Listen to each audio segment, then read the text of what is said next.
네, 촉법소년은 범죄 행위를 저지른 만 10살 이상 14살 미만의 청소년을 말합니다. 예. 범죄를 저지르더라도 형사처분 대신에 소년법에 의한 보호처분을 받는데요. 네, 이 청소년 강력범죄가 사회적 논란을 일으키면서 이제 윤석열 대통령은 이 기준을 12세 미만으로 낮추겠다 이렇게 공약을 한 바 있고요.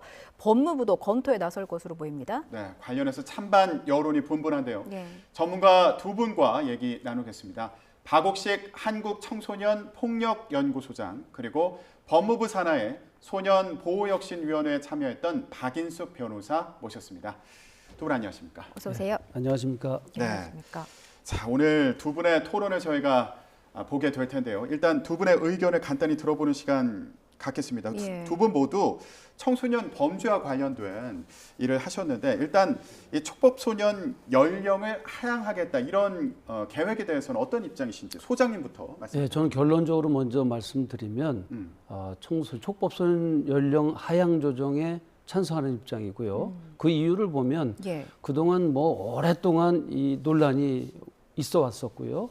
그동안 논란 있은 이후로 국민들은 뭐 한 70~80% 정도가 찬성하는 여론이 많이 있었고 그럼에도 불구하고 그대로 유지한 결과가 오늘날의 우리 강력 범죄, 촉법소년들의 강력 범죄율을 높여왔다는 거죠. 그래서 지난 5년 동안의 그 통계를 비교해 보면 굉장히 상승 곡선이 가파릅니다. 예. 그래서 한 2021년도 조사 결과를 보면 2년 전에 조사한 결과의 19% 이상이 강력범죄율이 증가가 된 겁니다. 네. 그렇기 때문에 이제는 방치해서는 안 된다 하는 그런 입장입니다. 네, 그러니까 이제 더 이상 방치할 수 없다. 촉법소년들의 강력 범죄가 날이 갈수록 심해지고 있다. 그런 만큼 연령 기준을 좀 더 낮춰서 강력하게 처벌해야 된다는 그런 입장이신데 변호사님은 어떠세요? 저는 반대하는 입장인데요. 제가 먼저 말씀드리고자 하는 것은 지금 현재 공식적인 통계가 정확히 존재하지 않는다는 것입니다. 그래서 어떻게 지금 촉법 소년들이 어떤 범죄를 저지르고 있고 어느 정도 지금 강력 범죄가 지금 어떤 정도로 상승하고 있는지에 대해서 정확한 통계가 존재하지 않습니다. 예. 그래서 올해 그 경찰에서 발표한 것은 촉법에 대해서 이제 통계를 마련하겠다. 통계에 기반할 수 있도록 하겠다라는 거거든요. 예. 가장 중요한 것은 형사 정책은 증거 기반이어야 된다고 생각합니다. 예, 예. 하지만 이렇게 정확한 통계와 그 원인을 분석할 수 있는 구체적 통계가 존재하지 않는 현실에서 이 촉법소년 연령을 그냥 여론에 따라서 상향시키는 것은 저희가 국가의 미래로도 옳지 않은 방향이라고 생각하고 있습니다. 예. 이제 박 변호사님의 말씀은 이제 구체적인 수치, 근거가 없기 때문에 뭔가 좀 더 근거가 필요하지 않느냐라는 입장이신 것 같아요. 그런데 실제로 촉법소년 연령을 낮추게 되면 가장 중요한 부분이 이겁니다. 과연 청소년 범죄율을 낮추게 될 것인가? 어떻게 전망하세요? 저는 분명히 낮아질 거라고 생각을 하고요. 예. 그리고 통계가 없는 게 아니고 경찰청에서 통계가 나온 것이 가장 정확하다고 볼 수가 있고요. 예. 그리고 이제 제가 범죄율을 낮출 수 있다고 하는 이유 중에 하나는 제가 학교 폭력 관련돼서 한 26년 동안 이렇게 활동을 해왔는데 예. 학교 폭력 예방 및 대책에 관한 법률이 2011년도 대구 한 중학생의 자살로 이어서 그때만 해도 학교 폭력 피해율이 한 12% 됐었는데 2012년도에 법을 개정하고 나서 강력하게 개정하고 난 다음부터는 뚝뚝 떨어져서 2015년도에는 1% 내외로 낮아졌습니다. 그게 오늘날까지 유지되고 있고 그래서 저는 외국의 사례를 들고 그동안에 이 법을 바꾼다고 해서 낮아지지 않는다는 그런 주장들이 있는데 그것도 논리적으로 맞지가 않는 부분들이 많이 있어요. 그래서 예. 저는 현장에서 보면서 했을 때 우리 아이들이 과거에 58년도에 만들어진 소년법에 의해서 그때 당시의 아이들하고 예. 요즘의 아이들하고는 굉장히 다릅니다. 그래서 실제로 만나봤을 때 어떤 부분이 좀 달라지는 지금 거예요? 이제 이 강력 범죄를 저지르는 아이들 대부분을 보면 이 촉법소년 연령을 악용한다는 거죠. 그래서 촉법소년 연령에 해당이 돼서 소년원에 갔다 오면 잠깐 공부하고 왔어, 나 별 달고 왔어. 다음번에 또 가벼우니까 그래서 반복적으로 20회 이상을 계속 절도죄를 저지른 그런 사례들도 있고요. 굉장히 많은 그런 현실 사례가 있다는 겁니다. 예, 소장님의 경우는 이제 강력한 처벌이 교정 교화에 도움이 된다라는 입장이신 건데 변호사님도 실제로 학생들을 좀 많이 만나보잖아요. 도움이 안 된다고 보시는 겁니까? 그러니까 저는 지금 제가 학교폭력 대책심의위원으로도 활동을 하고 있고 제가 예. 굉장히 오랜 기간 7년 이상을 소년원에 직접 방문하면서 아이들을 만났습니다. 저는 예. 소장님이 지금 학교폭력 그 율이 지금 1%대로 떨어졌다고 하시는데 저는 그 통계가 어디서 나왔는지 되게 궁금하고요. 왜냐하면 지금 현재 실제로 그러니까 제가 알기로 2018년 19년도에 그 학교폭력 예방법이 개정이 됐습니다. 그 예. 이유는 너무나 강력하게 처벌하고 아이들에게 서로 화해할 기회를 주지 않고 무조건 신고만 들어오면 이것을 심의위원회에 올려서 이 심의하게 하는 제도 자체가 문제가 있다라고 생각해서 학교장 자체 해결이라는 아이들이 서로 화해할 수 있고 서로 이제 상황을 이해할 수 있는 그 상황을 만들기 위한 그런 제도를 도입하는 것으로 저는 학교폭력 그 예방법이 개정이 된 걸로 알고 있습니다. 그만큼 강력 처벌이라는 것이 그 옳은 방향이 아니다라는 것을 보여주고 있다고 생각하고요. 그리고 저는 아이들이 아까 자꾸 이런 그 아이들이 가끔 보면 생각 없이 하는 말들이 있거든요. 어떤 것들이? 아까 뭐 나는 별 달고 왔어. 난 촉법이니까 처벌 안 받아. 어떻게 할 거야? 근데 진짜 어떻게 보면 제가 만났던 아이들은 불우한 아이들이 많은데요. 정말 내세울 게 없는 아이들이에요. 실제로 보호소에서 네. 보호받던 아이들을 이렇게 꾸준히 찾아봤을 때 변화되는 모습을 직접 경험을 하신 건가요? 그럼요. 어떻게 말을 하던가요? 그러니까 저는 어떻게 생각할까? 제가 요즘은 가장 중요하게 생각하는 것은 아이들의 인권을 존중하는 것이 아이들이 스스로 타인의 인권을 존중하게 하는 방법이라고 생각을 합니다. 예. 제가 학교폭력 심의를 할 때도 어떻게 얘기를 하냐면 너 왜 후배를 때렸어?라고 물었을 때 자기도 선배한테 맞았다는 말을 많이 하거든요. 그리고 제가 그 소년원에서 만났던 아이들도 자기가 그 잘못을 하면, 그러니까 아이들이 전제가 되는 조건이 그겁니다. 잘못을 하면 맞아도 된다라고 말을 해요. 근데 제가 항상 하는 말은 잘못했다고 맞는 것은 아니다. 때려도 되는 것은 아니다라고 알려주는데요. 실제로 아이들 제가 알기로는 지금은 많이 증가하는 범죄 중에 하나가 폭력과 관련된 범죄입니다. 그러니까 이 아이들이 잘못한 사람은 맞아도 된다라는 생각을 왜 갖게 됐는지에 대해서 저는 생각해 봐야 된다고 생각합니다. 네. 수사기관이나 어디에서도 이 아이들이 잘못했다고 생각하면 인권을 존중하지 않기 때문에 그걸 너무나 당연하게 생각하고 잘못한 어떤 다른 사람에 대한 인권도 존중하지 않아도 된다고 생각하는 것이 더 큰 문제라고 생각합니다. 네. 예. 그러니까 아이들의 인권을 존중하고 그리고 그런 순화 과정, 교육 과정이 필요하다 이런 말씀으로 이해가 되는데 앞서서 저희가 그 통계를 좀 보여드렸는데 학교 폭력 피해 관련해서요. 응답률 아까 소장님이 말씀하신 수치가 이거 같아요. 네. 교육부에서 조사한 결과인데 21년도에 학교 폭력 피해 응답률이 1%대다라고 말씀하신 게 지금 이 그래프를 근거로 말씀을 하신 거죠. 그렇습니다. 예. 그러니까 그 학교폭력 피해 응답률이 저렇게 줄어들 수 있었던 것은 학교폭력 예방 및 대책에 관한 법률을 강력하게 조치를 했고 네. 그게 이제 예방 조치가 있었던 거죠. 그래서 이렇게 하면 안 되겠다는 그런 인식들을 청소년들이 갖게 됐던 것이고 그래서 그 결과로 지금 선진국 수준이라고 할 수 있는 학교폭력 피해율을 보이고 있고 그러면서 이제 저도 이 청소년 그 촉법 소년들의 강력 범죄에 대한 것 네. 기본적으로는 교육이 필요하다고 하는데 교육이란 것이 법적 제도적 근거를 만들어 놓고 그 50년대에 만들었던 법에 적용을 시킨다는 게 문제가 있다는 거죠. 저도 이제 경찰청 또 검찰 그 위원으로 활동하면서 학교 폭력도 물론이죠. 하면서 여러 가지 사례를 봤는데 점점점 저연령화되는 추세가 강력하게 나타나고 있어요. 그게 다 통계를 기반으로 하는 것이기 때문에 우리 청소년들을 보호하기 위해서라도 이런 조치들을 해놓고 그 다음에 이제 선도 보호에 대한 그런 교화의 어떤 근거들을 더 만들어 놓는 게 필요하다는 네. 거죠.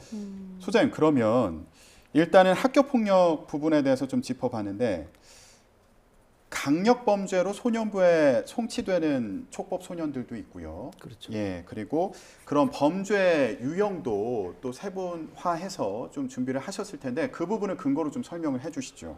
지금 뭐 최근에 일어난 그 촉법소년 범죄들 보면 굉장히 심각한 부분들이 많이 있죠. 무면허로 차를 몰다가 사람을 죽게 만들고 예. 또 여중생 폭행 사건 또 그다음에 노인 폭행 사건 이게 다 중학교 1학년 만 13세에 해당되는 사례거든요. 예. 뭐 이 외에도 사례들을 대면 굉장히 많이 있는데 이제 요새는 무인 편의점도 많이 들어서고 있는데 그걸 갖다 뭐 20차례 정도 이렇게 계속 잡혀가면 나 촉법소년인데 뭐 잡아갈 수 있어요? 이런 식으로 얘기하는 사례들도 있고 저도 직접적으로 아이들을 좀 많이 만나면서 우리 청소년들의 이 상태가 왜 이렇게 많이 변했을까? 사회적으로 온정을 당연히 우리 청소년들은 미래가 있고 우리 사회의 뭐 앞날이다 이렇게 하면서도 그렇게 방치되는 상황이 되다 보니까 이젠 가정의 기능이 약화되면서 이제 우리 사회가 그럴 역할들을 좀 해줘야 되거든요. 네. 근데 무조건 온정주의만은 아니다. 예. 그리고 이게 잘못됐다는 것은 분명히 인식시켜주고 그거에 따른 교육, 그 다음에 우발적으로나 일시적으로 그런 잘못을 저질렀을 때는 거기서 또 헤어나올 수 있는 기회까지 줄 수 있는 제도적 장치를 만든다면 뭐 여러 가지 차원에서 좋아질 수 있으리라 네. 생각합니다. 일단 수치를 근거로 좀 얘기를 해보면 경찰청 자료를 봤더니 그러니까 강력범죄로 소년부에 송치된 경우 이 강력범죄가 뭐 강도, 강간추행, 뭐 살인, 방화, 절도 이런 것들을 얘기를 하더라고요. 예. 그 근거를 가지고 얘기를 해봤더니 지금 숫자가 좀 늘어나고 있다. 예, 이런 자료가 있더라고요. 그렇습니다. 예. 그래서 지금- 저런 추세들이 결국은 우리 사회가 이제는 좀 나서서 보호를 위해서, 선도를 위해서라도 직접적인 법적 근거를 마련하고 그에 따른 또 교육적 효과를 위한 추가적인 보완 조치가 필요하다는 거죠. 네, 알겠습니다. 근데 간단히요, 소장님. 그러면 지금 강력범죄가 이제 뭐 최근에 보도가 많이 나오고 또 늘고 있다 이런 지적을 이제 계속하고 있는 상황인데 그럼에도 불구하고 제대로 처벌받지 않는 사례도 많다 이렇게 보고 계신 거죠? 그렇습니다. 앞에서 말씀드렸던 대로 그 차량으로 사람을 죽게 만든 그런 사례도 있고 절도도 뭐 수십 차례 하는 경우도 있고 그래서 이런 사례들이 이제 우리 사회에 뭐 YTN에서도 많이 보도를 했습니다만은 이제는 온정주의만 가지고는 안 된다. 또 다른 조치를 하면서 선도를 하는 장치를 마련하는 게 필요하다는 네, 겁니다. 알겠습니다. 자, 소장님 같은 경우에는 지금 청소년들의 강력 범죄가 계속 늘고 있고 그리고 이걸 강력하게 처벌을 해야지 좀 줄일 수 있다 이런 취지의 주장을 하신 건데요. 변호사님 어떻게 들으셨습니까?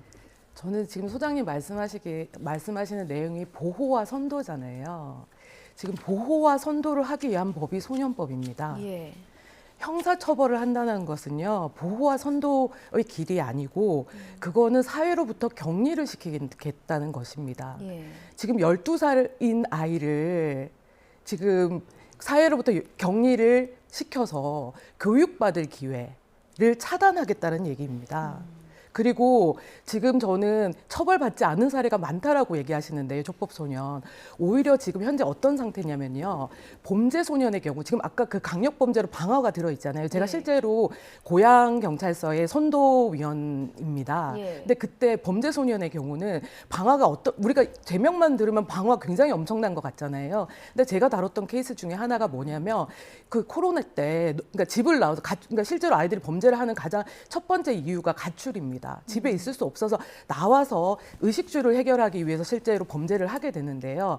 그때 이제 방화 범죄를 저지른 아이가 있었는데 그게 뭐냐면 겨울에 집에서 나오다 보니까 너무 추워서 자기가 들었던 내용 중에 그 손소독제에 불을 붙이면 따뜻해진다더라는 어떤 그 글을 보고 그거를 붙여봤다는 겁니다. 그 아파트 안에서요. 그래서 방화범으로 들어간 거예요. 근데 이 친구 같은 경우는 그런 사정을 들었을 때 이게 강력범은 아니잖아요. 그래서 결국은 선도위원회에서 이걸 더 이상은 입건시키지 않도록 하고 지금 실제로 훈방 조치했던 그런 사례가 있습니다. 그럼 지금 현재 촉법소년에 저는 아까 공식 통계가 존재하지 않다라는 것은 경찰이 그냥 공식적으로 집계하지 않고 본인들이 그냥 집계할 건 집계하고 지금 어떻게 집계됐는지도 저희는 알 수 없는 상황의 통계를 가지고 그냥 방화 도대체 저 방화가 무슨 방화인지 정말 우리가 생각하는 그런 위험한 방화를 얘기를 하는 건지 예. 저 살인이 무슨 살인인 건지 저는 제가 실제로 지금 살인이 작년에 4건 있다라고 지금 저는 그 통계를 봤는데요. 예. 저는 뉴스에 그 아이들이 살인을 했다는 얘기를 전 들어본 적이 없거든요. 그럼 그 4건의 살인은 어떤 살인을 말하는 건지 도저히 알 수가 없다는 겁니다. 그래서 저희는 저 통계를 기반으로, 그러니까 저게 공식적으로 통계가 집계가 되고 연구자들이 저 내용이 과연 과연 무엇인지를 조사를 해서 예. 저것들을 방지하기 위해서 예방하기 위해서 이 아이들에게 정말 필요한 것은 무엇인가를 정말 체계적으로 연구할 필요가 없다. 그냥 막무가 양교할 필요가 있다. 막무가내로 지금 이거 제대로 처벌받자. 이거 정말 검증되지 않은 내용이거든요. 예, 제가 예. 알기로는 촉법은요 무조건 송치가 됩니다. 그래서 훈방될 가능성이 전혀 없습니다. 하지만 범죄 소년은 경찰에서 걸러지거든요. 경찰이 봤을 때 이거는 너무 경미하다 봤을 때는 아예 입건조차 되지 않는 범죄 소년들이 실제로 많습니다. 그래서 오히려 경찰들이 지금은 얘기하고 있어요. 촉법 소년도 그렇게 선도위원회에서 걸러질 수 있도록 하는 제도를 마련할 필요가 있다고 지금 경찰이 얘기하고 있거든요. 이런 것들을 종합적으로 봐서 좀 검토할 필요가 있다는 말씀을 드리고 싶습니다. 그 변호사님 말씀 듣다가 혹시 저희 조금 전에 나갔던 영상 중에 저희가 넷플릭스 드라마 소년 심판의 영상이 나왔거든요. 혹시 이거 보셨나요? 네, 다 봤습니다. 저도 보고 좀 많은 생각이 들었습니다. 이게 실화를 바탕으로 한 그런 내용들이 있었고 말씀하신 그 범죄를 저지르는 아이들이 가정이나 사회, 학교에서 보호받지 못해서 그런 경우가 좀 있었다라는 그 스토리가 있었는데 실제로 이 드라마 보고 현실과의 괴리를 느끼셨는지 아니면 현실을 반영했다고 보시는지 어떻게 느끼셨어요? 저는 굉장히 위험하다고 봤습니다. 어떤 점에서요? 예. 왜냐하면 현실과 그러니까 상상을 섞었기 때문입니다. 사람들이 이런 내용 딱 봤을 예를 들어서 처음에 나왔던 촉법소년과 관련된 그 편을 봤을 때는요. 실제로 인천에 있었던 사건을 기반으로 하고 있습니다. 예. 근데 그 사건은 촉법소년이 일으킨 사건이 아닙니다. 거의 성년에 가까운 청소년이 일으킨 사건입니다.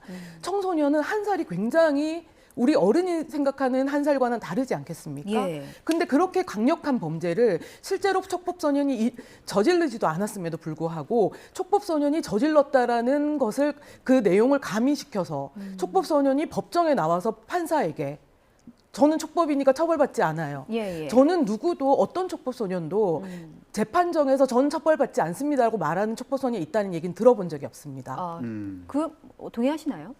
전 좀 생각을 달리하고 있습니다. 예. 어쨌든 요즘 청소년들에 대한 거 이렇게 뭐 물론 지금 뭐 영화를 사례를 들었지만 저도 직접 이렇게 접하는 청소년들은 과거의 청소년들하고 완전히 달라요. 그리고 이게 이제 이 법적 근거를 마련하고 그런 그 촉법 소년들을 강력 범죄 저지른 청소년들 무조건 처벌하자는 차원이 아니고 예. 법적 근거를 마련해야 이렇게 하면 안 되겠구나 하는 게 되는 것이고 그리고 그거에 따라서 경찰, 검찰, 법원으로 가면서 거의 저도 이제 보면 거의 기각이 다 되고 예. 다 선도 조건부 기소유예라든지 이렇게 됩니다.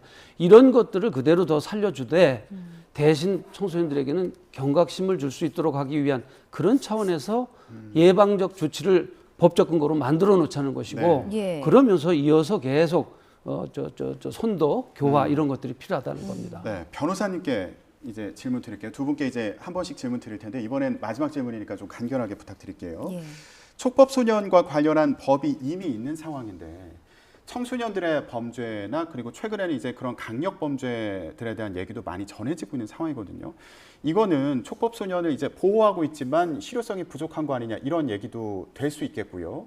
또 변호사님은 이제 교육이나 감화에 대해서 말씀을 하셨는데 그러면 그런 부분을 좀 보완하자는 말씀이신지, 어떻게 보완할 수 있는지 지금 상황 어떻게 분석하시는지 말씀 부탁드립니다. 저는 저희가 이렇게 소수자를 위한 법제는요 반드시 유엔을 봐야 된다고 생각합니다.